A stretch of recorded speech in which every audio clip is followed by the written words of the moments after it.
if in case your surname is null on the passport, and your given name should be written as FNU, equipped with all the information to decide whether they should be granting you the visa or they should be rejecting, or they should hold it for few more evidences. Misinterpret any information, do not omit any information if you're not sure of. Hello friends, welcome back to the channel That Couple Abroad. Hope you all are doing great and hope you are enjoying the content that we are putting on our channel related to the US visas such as H1B and H4.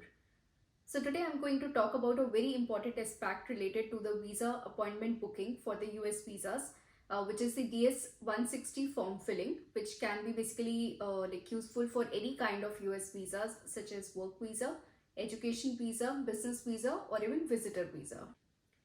So till now on our channel, we have already covered the interview questions and answers, interview experience and interview process for both H1B and H4, and also the packing tips for anybody who is going to travel to USA soon. So I'm also planning to cover the other kind of visas such as F1, B1, B2 and the visitor visa going forward. So you might have heard people saying that their US visa appointment only lasted for 1 or 2 minutes, and even some people claim that their visa got approved in just 50 seconds.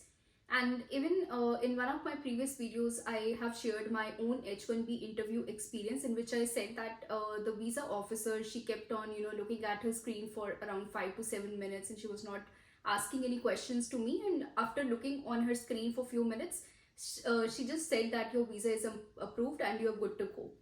So basically everybody wonders like visa officer does in those 5 to 7 minutes, and how they came to that conclusion that your visa should be approved.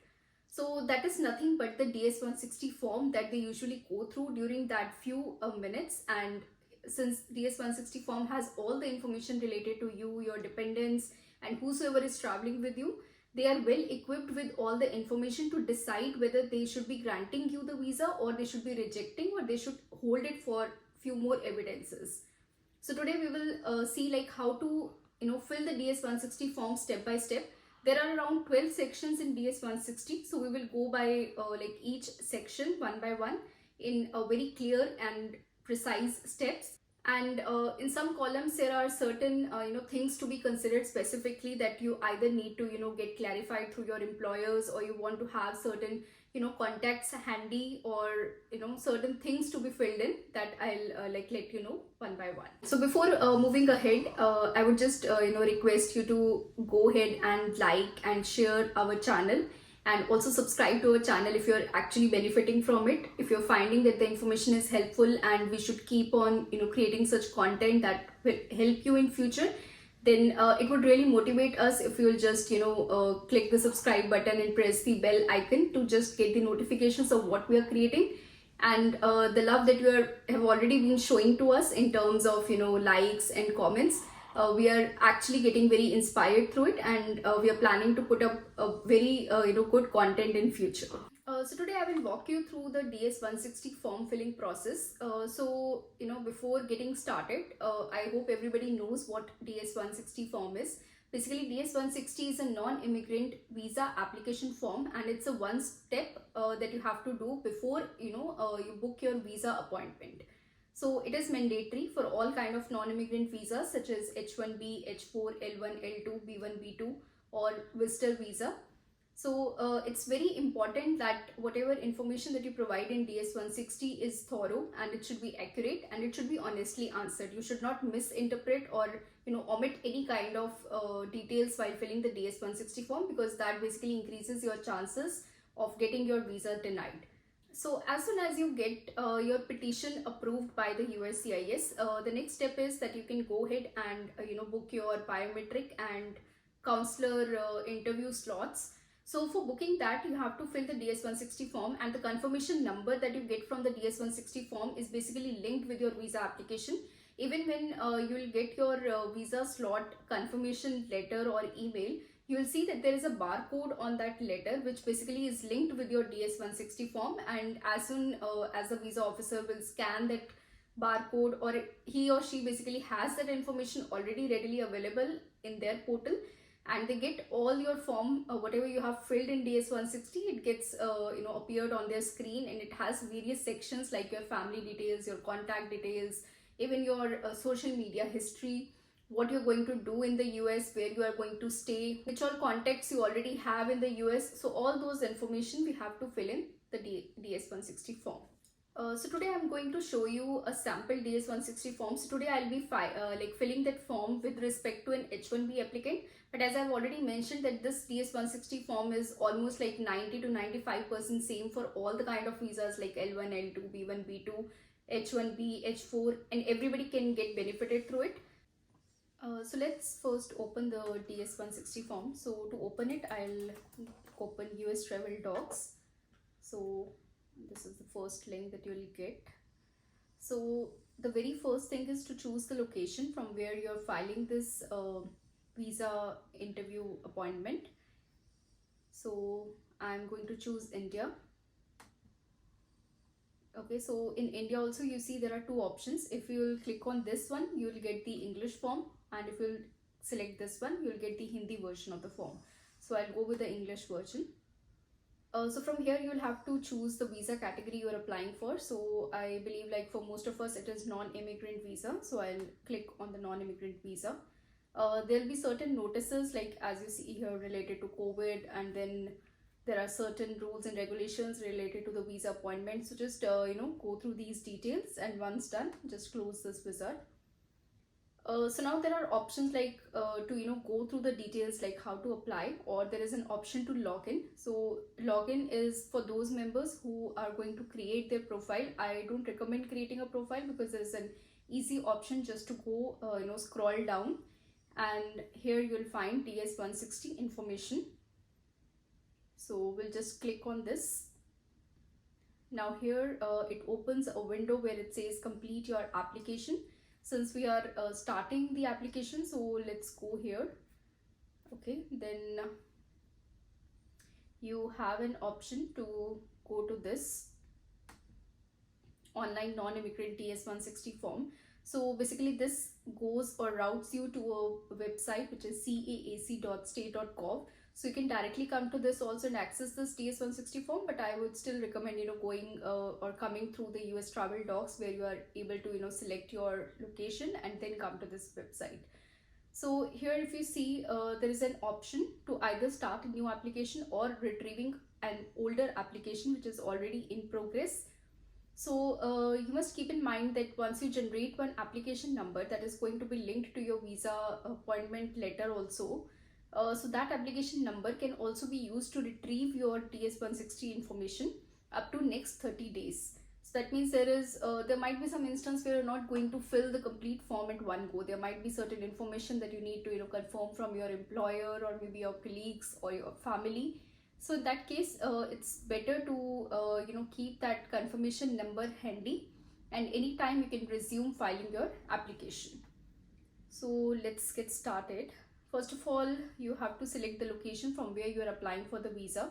So as you all know that in India there are five major US consulates. So let's come to that.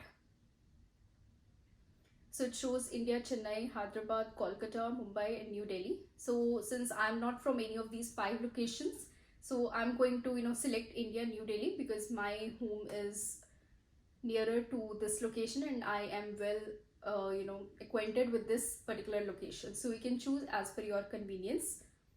The next thing is you have to enter this captcha so that you can either start or retrieve an application. So let me fill that first. So as I've entered this, I'll click on start an application.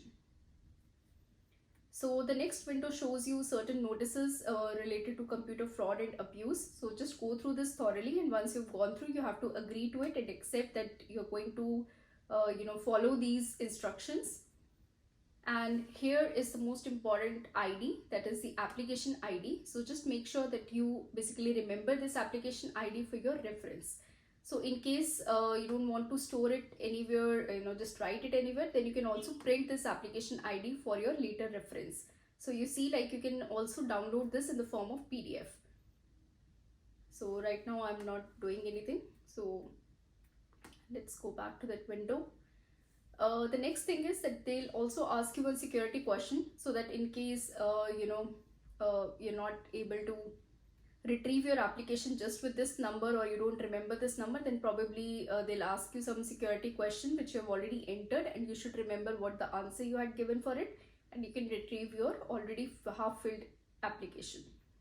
So since I'm not going to give my original information here, I'm randomly giving this answer. So I'll just continue, and this brings me to the main DS-160 application. So you see here there are like certain sections to it. On the left side, navigation. So there are around 12 sections which you have to fill for the DS-160 form. Right now it is not showing all. As you will proceed forward and you will select which visa application form you're filling, it will give you certain more sections like, review and submit your application, sign your application, and so on. So right now here I see there are certain sections like personal section, which has some subsections, personal 1 and personal 2. Then travel companions, previous US travel, address and phone, passport, US contact, family, work, education, training, security and background. So we will go with these sections one by one and see how to fill each and every column.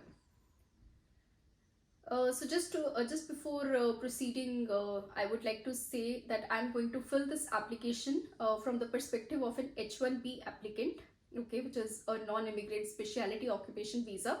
But as I stated earlier, this form is almost 90% same for the other kind of non-immigrant visas such as L1, L2, B1, B2, H4, and even any visitor visa. So you can take the reference from it. Hardly there will be certain columns which will be different, and they might be pertaining to your own specific scenario. So let's start with the application filling. So the first section is personal information 1, and as the note says, the data on this page must exactly match with the information that is there in your passport. So coming to the first part, which is the surname and the given name. So there are like a lot of questions or queries related to these two fields, surnames and given names, and this was a scenario with me as well, that in my passport I had a blank surname whereas my given name was there. So in Indian passports we have seen there are too many scenarios, like sometimes there is a name, let's say Suresh Kumar, or there is a name like maybe Santosh Kumari. So these kind of things like Kumar, Kumari, and like maybe Singh, Kaur, these are not considered as surnames in India. But when you travel to US, last name or like surname, it's a very important kind of identity. And you cannot, leave these surnames or last names as blank in any of the IDs in US. So it's very important that you fill your surname like in your DS-160 form, which will also go to your visa, like whatever visa it's going to be stamped on your passport. So I would say that provide your given name on the passport in your surname, if in case your surname is null on the passport, and your given name should be like written as FNU, which means first name unidentified. So right now I'm going with some temporary information, like this is not my actual information, but I'll like fill it for reference here. So let's say I am putting it as like this. Since I'm just filling random information, I'm not filling my own original information here, so I'll just go with a name like Michael John. So Michael is my given name and John is my surname. So full name in native alphabet, I don't have any such full name in native alphabet, but if you do have, then please provide that. Otherwise you can select does not apply. Next is like, have you ever used any other name? So it basically asks you for your maiden name, religious, professional, or your alias name. If you have, then please provide. If not, then just select no. So moving ahead, so it asks like, do you have a telecode that represents your name? So if in case you have any, then just provide that information. If not, then just say no. Next, it asks about your gender, so select the one that is applicable to you.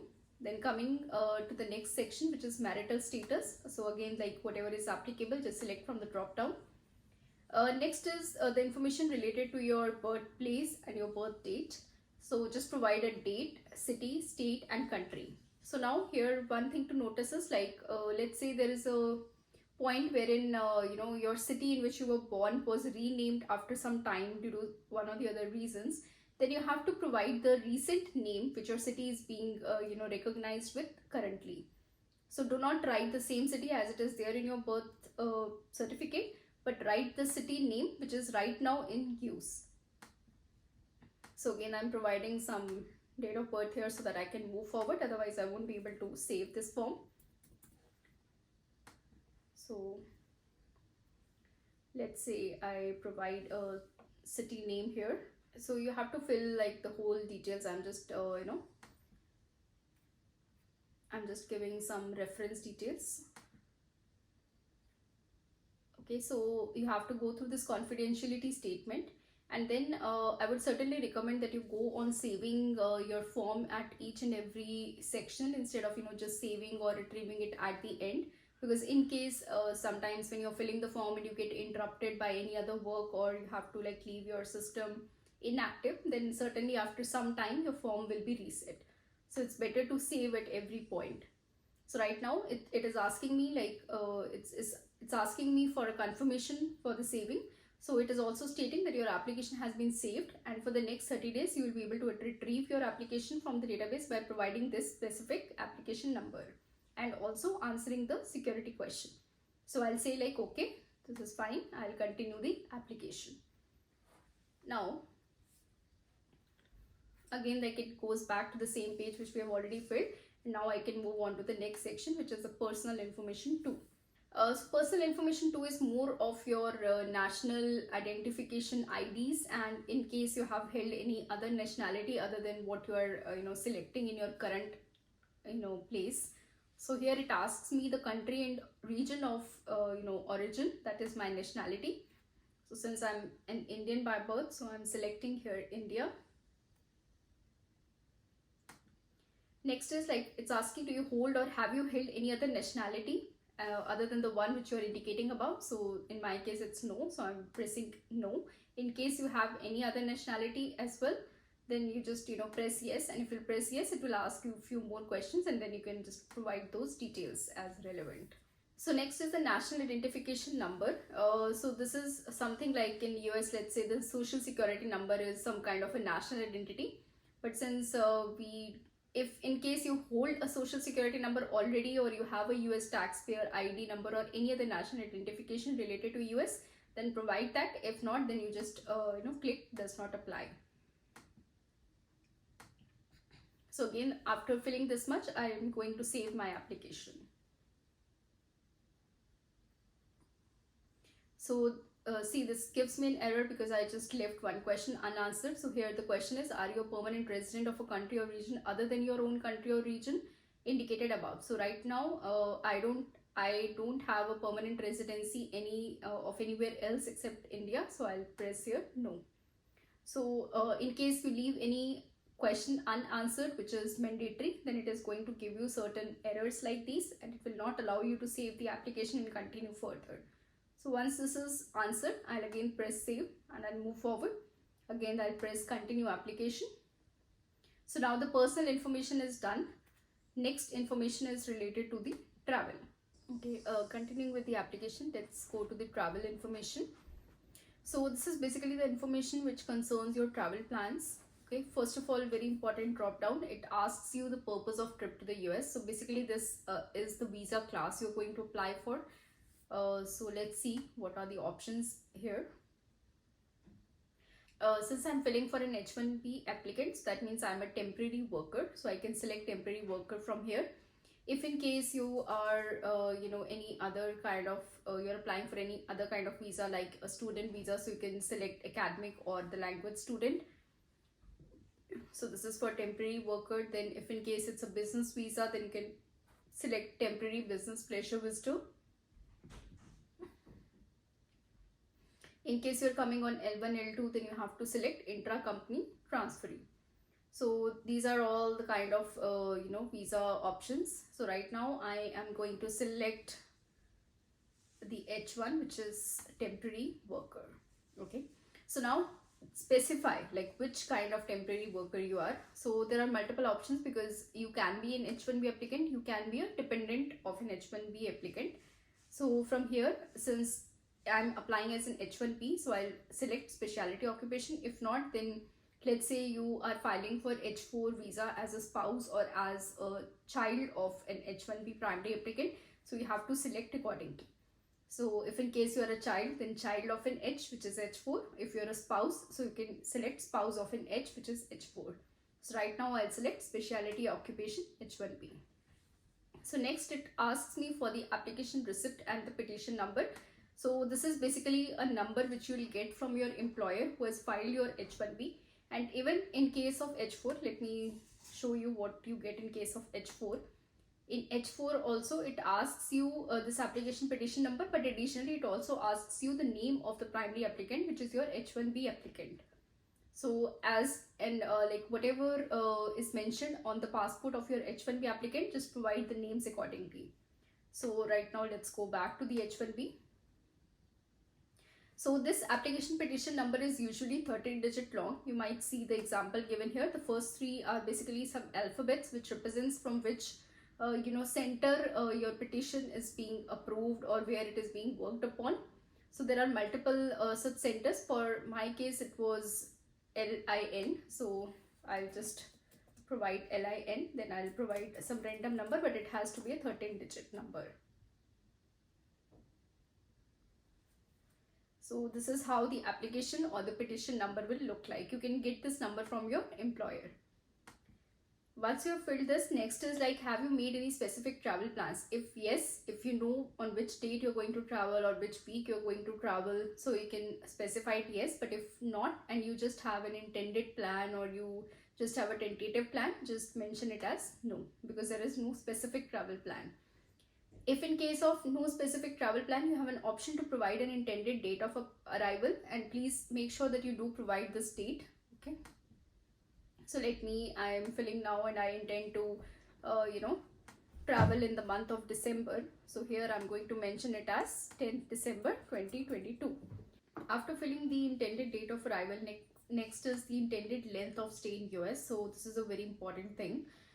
This could be the total length of the valid visa that you're going to apply for. So that means that will be mentioned on your LCA. If you don't have that yet, then you can mention the length of the assignment that you have, but that should be lesser than what is mentioned on your LCA. So whatever is lesser, either the assignment end date or your LCA like petition end date, you have to put in that one. Let's say for a usual case of H1B, it's 3 years. So here I'm putting it as 3 and then I'm selecting years. So next, as you will provide the intended length of stay in US, then the next question that pops up is the address where you will stay in the US. So if in case you are a first time traveler, that means you won't have any address to provide here because you don't know where you're going to stay unless and until you have pre-booked your accommodation. So in that case, you can provide the address of any of your colleagues who is known to you, who can basically have your identity verified if required, okay, and who is basically acquainted with you. So provide the address from that particular colleague over here. And if in case you don't have any colleague, then the best you can do is to put the hotel address where you're going to stay initially after you land into the US. So right now I'm just providing some address here.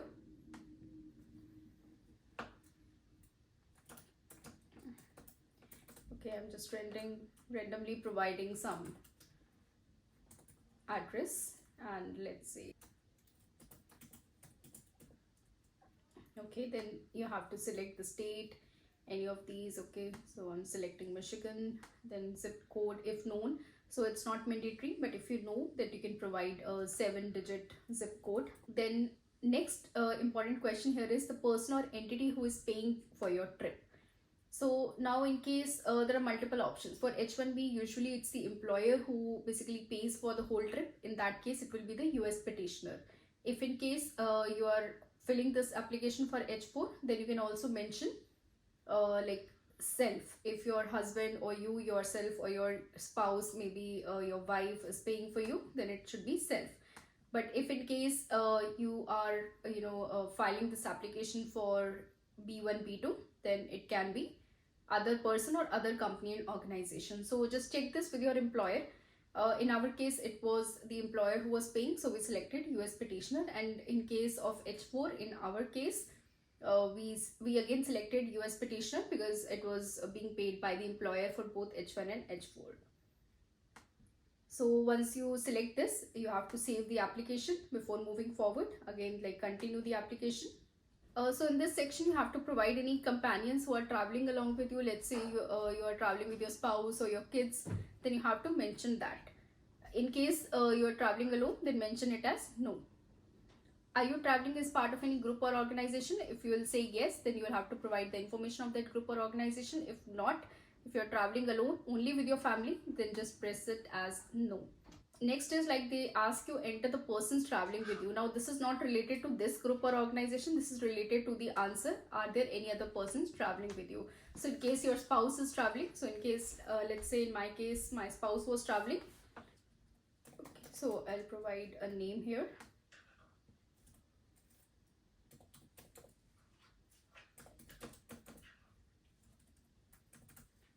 Then what is the relationship with that person who is traveling along with you? It could be your spouse, your child, your relative, your friend, your business associate, or anyone. So here it was my spouse, so I'm just selecting spouse. Again, I'm going to, if in case there are multiple people who are accompanying you, in case you have both spouse and kids, then you just press add another. If you don't have, then just remove this and save the application before you move ahead.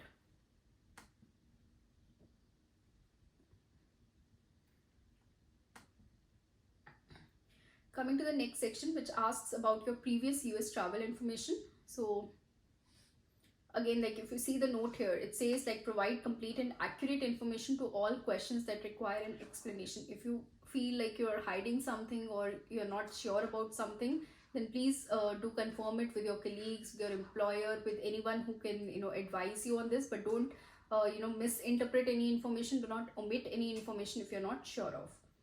So this page basically asks you like, have you ever been to the US before? If yes, then say yes. If no, then say no. So have you ever been issued a US visa before? If you have been issued a different kind of visa, let's say now you're traveling on H1B, but earlier you were on F1, or you had visited US but on a visitor visa, let's say. So you have to give the details of that. If you don't give that, then it will be an issue. So have you ever been issued a US visa? So since I did not have, it was my first time travel, so I gave it as no.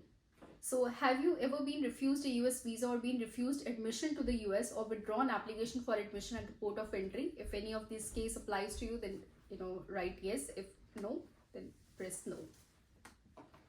Has anyone ever filed an immigration petition on your behalf with the US Citizenship and Immigration Services? Then again, like this is case to case basis. If it is yes, then press yes and provide the information. If no, then press no.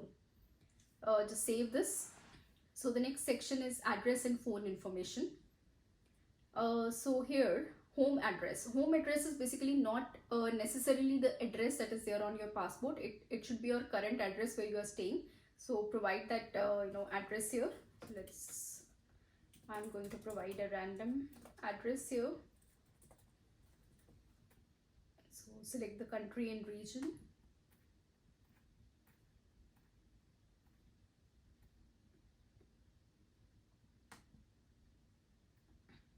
The next question is like, is your mailing address the same as your home address? Now this varies person to person.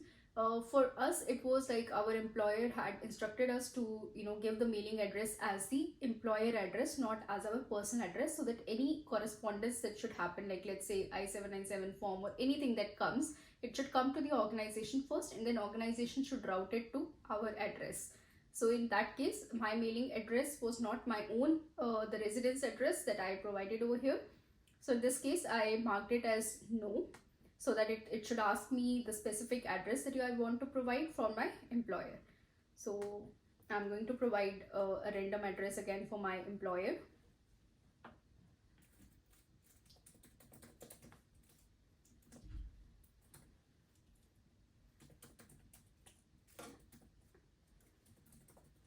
So you have to provide your mailing address based on the confirmation from your employer. It could be your employer address, it could be your own personal address.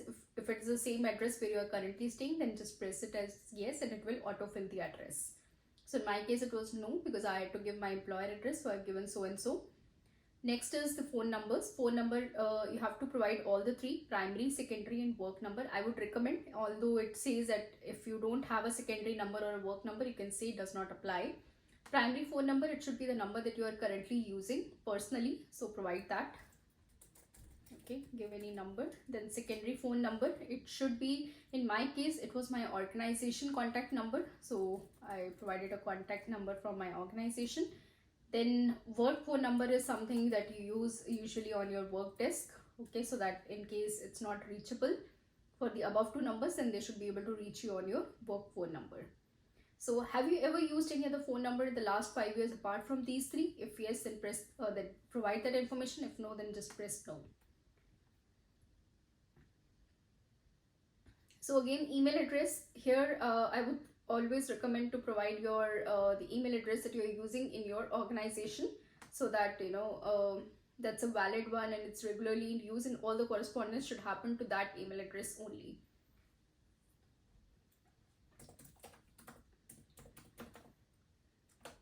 So I am providing my work email address. Then have you ever used any other email addresses in the last 5 years? So if you want to provide your personal email, then you can press it as yes, and then give all the other email addresses that you have own personally. If no, then just press no. Have you ever used any other email addresses? So this we have already answered.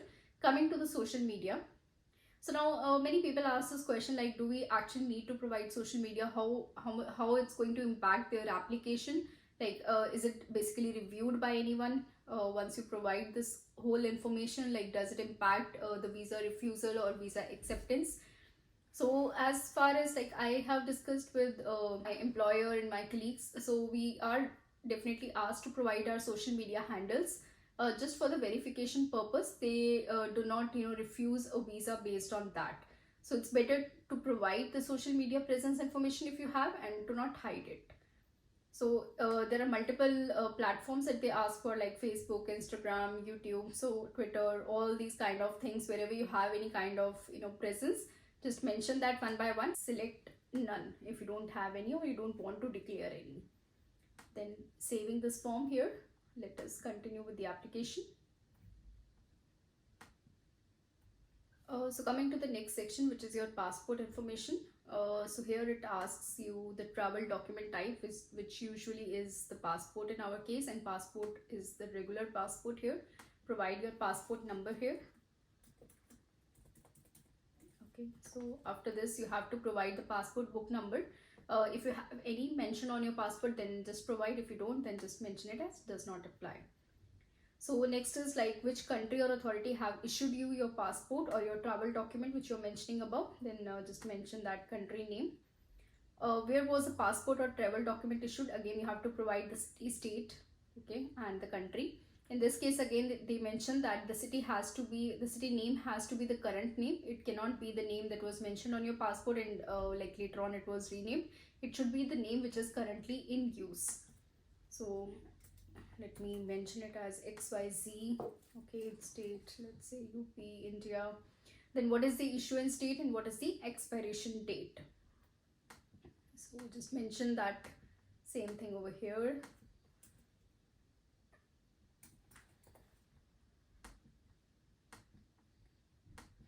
Okay, then it should be for 10 years. So expiration, in case it doesn't have any expiration date, or maybe it happens with certain countries, then you can mark it as no expiration. Have you ever lost a passport or had stolen? If yes, then mention it yes, and you have to provide the FIR number that was filed. If no, then you can mention it as no. Save your application and move forward. Let's continue. After the passport information, you have to provide the point of contact from the US. So in this case, contact person or organization in the US. In case you have a specific contact person, let's say your on-site manager or your on-site business colleague, then you can provide the name and the details of that particular member. Okay, he or she should be able to identify you and verify your identity. Okay, so just provide those kind of names only. If you don't have any such acquaintance, then provide your organization name who can provide a validity of your identity. So let's say I have a person here name this. So I'm providing this organization name. If you know, then just provide the name. If you don't, then write do not know. Then what is the relationship to you? So mostly it should be either your organization or it could be your business associate. So for me, it is my business associate.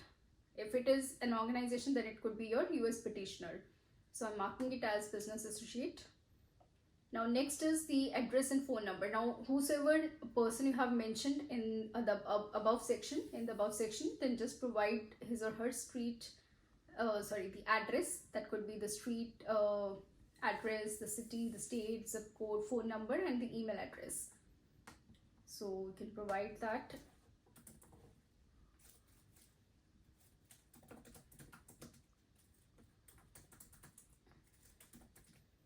So I'm just randomly providing some.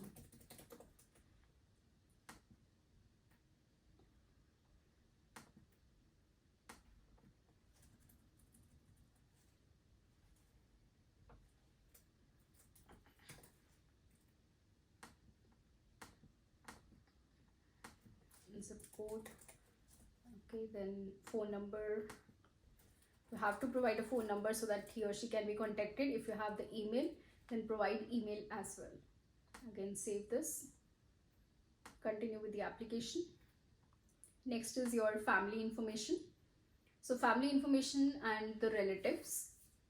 Okay, so this is not necessarily the ones who are traveling along with you, means your companions. These are basically the details of your family members in short. So first of all, it asks you about your father's and mother's full name, date of birth, and whether they are in the US or they are outside the US. So if in case you know and you have the exact surname, given name, then provide. If not, then just mark it as do not know. So since I'm not providing any actual information right now, I'm just writing do not know. So if I'm marking it as do not know, it is not even asking me whether you have them in the US or not. Next, it will ask you about your immediate relatives, or not your parents. It could be your cousins or anyone who know you and they are in a close relation with you. Are they present in US? If yes, then mark it as yes, provide the information. If no, then mark it as no. So they've already defined it in the right hand side what they mean by immediate relatives. It could be your fiancé, it could be your spouse, it could be your child, or it could be your sibling. None other than these. Do you have any other relatives? So after you provide the information on your immediate relatives, then your friends and maybe someone who are known to you but not in your blood relation, you can mention it over here. If not, then just press it as no. Then save the application and let's continue. So after it asks you about your parents, about your immediate relatives, and about your other relatives, then it comes to your spouse. So in case of spouse, they are mentioning that you have to enter your current spouse information only. So spouse's full name, given name, date of birth, what is the country and nationality, then what is the place of birth, and what is the address of the spouse. So let's quickly mention it.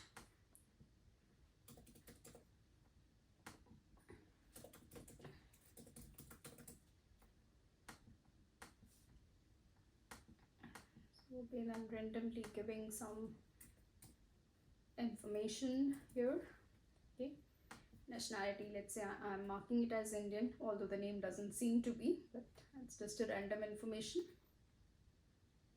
So just select India here. Then city could be any city, so just provide something here, and the country and region again from where they are basically. Okay, spouse's address, so it could be the same as your home address, it could be same as mailing address, but here if in case you're giving the mailing address is your employer address, then it can't be the mailing address. Same as your US contact address if they are already in the US. If not, then you can mark it as same as home address. If you don't know, then mark it as do not know. Or if in case it doesn't matches with any of your home address or whatever you have already provided, then you can mark it as a other and just specify it. So I'm just saving this application. Okay, so after spouse, next is the work, education and training related details. Okay, so this is basically related to your current employment or education. So what is your primary occupation that you have to mark, since it's a specialty occupation I'm providing for H1B. So I'll just mark it as whatever is applicable to me. For me, I'm marking it, I'm going to select engineering. So I have to provide my employer or school name where I work. So again, like I'm just providing some random name, XYZ Limited, and then I have to give the address. So we have to provide the street address again. So some building number that I provided. Okay, then city, state, and then the zip postal code. If you know, just provide. If you don't know, then just provide does not apply. Give the phone number where your organization can be contacted, then in which country or region it lies, and what is the start date, from when did you start working with this organization. So again, I'm providing some random date here.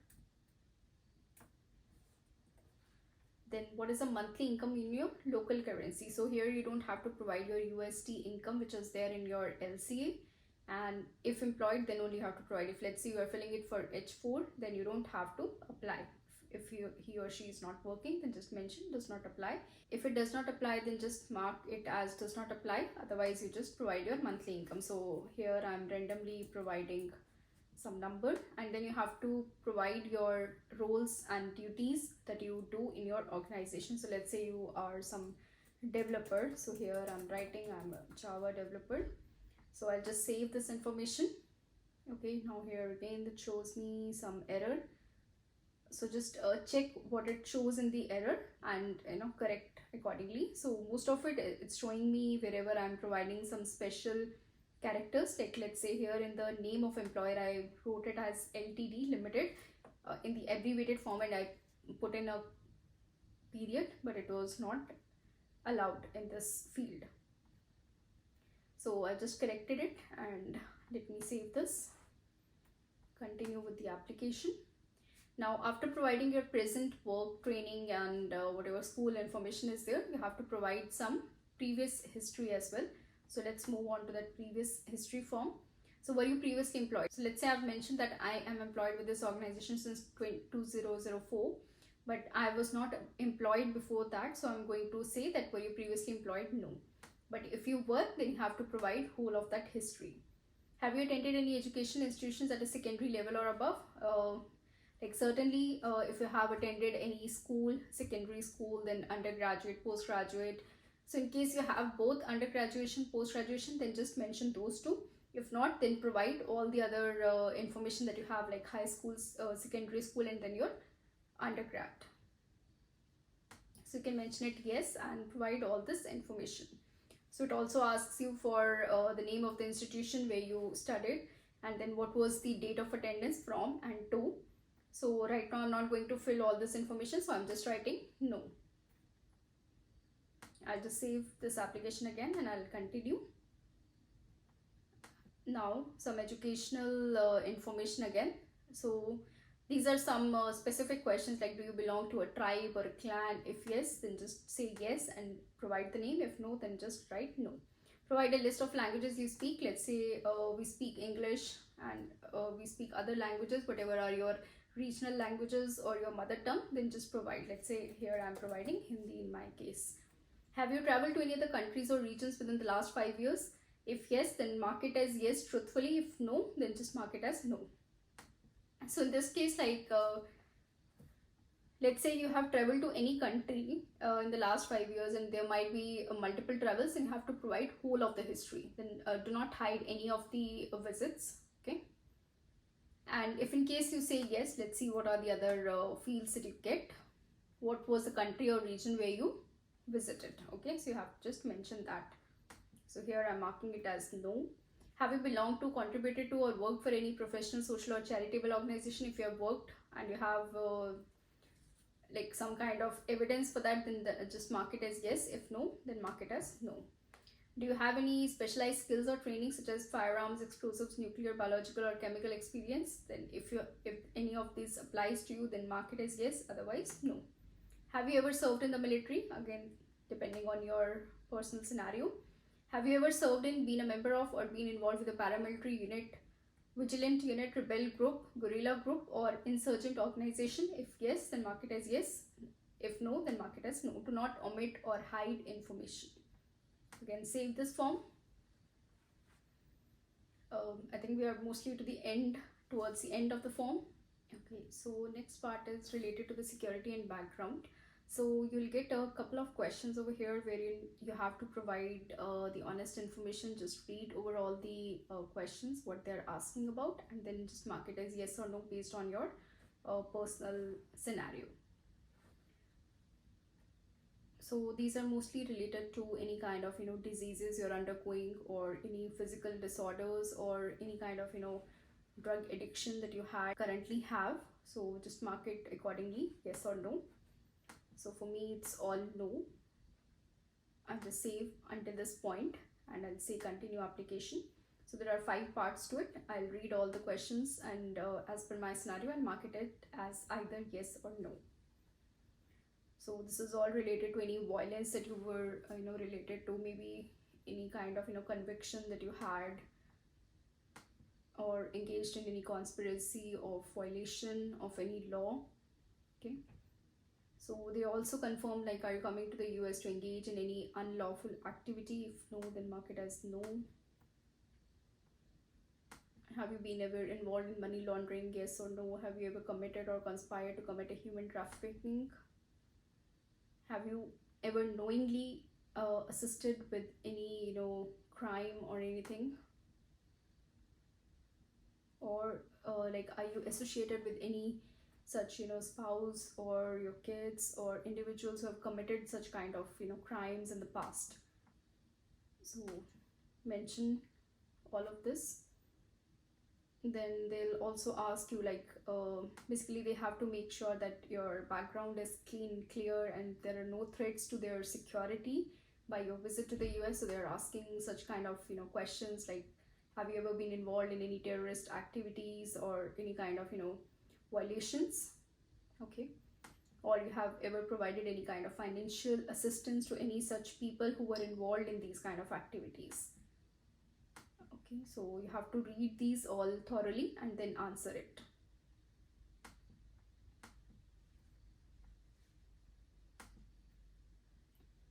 So have you been engaged in the recruitment or use of child soldiers? And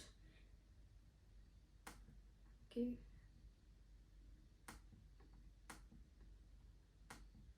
so once you answer these, again move to the next part, part number 4, security and background. Have you ever sought to obtain or assist others to obtain a visa entry into US, okay, by fraud or willful misrepresentation or any other unlawful means? Have you been ever removed or deported from any country? Coming to the last part of the security and background, have you ever withheld the custody of a US citizen child outside the US? Have you voted in the US in violation of any law or regulation? So these kind of questions are all related to the background check. Okay, so now here we come to the last section of this form, which is the temporary work visa information. So this section is not applicable for B1, H4 or L2 types of visas, and it's not even visible to them once you select from the drop down that you are applying for any of those kind of visas. So since it is applicable to an H1B applicant, so it is being shown here. Let's fill that out. Temporary work visa information. So application number they have retrieved from the early submitted number. Name of the person or company who filed your petition. So in case of H1, it's usually your employer name. So mark your employer name here. And again, where do you intend to work? So now it's basically name of your US employer or your client. Okay, so you have to like, let's say you are working for any in-house project, then it will be your same employer who is there in the US. If not, you're working for client, then provide the name of the client employer and the organization address. So let's say in my case it is ABC Limited, and I'm giving some random address here.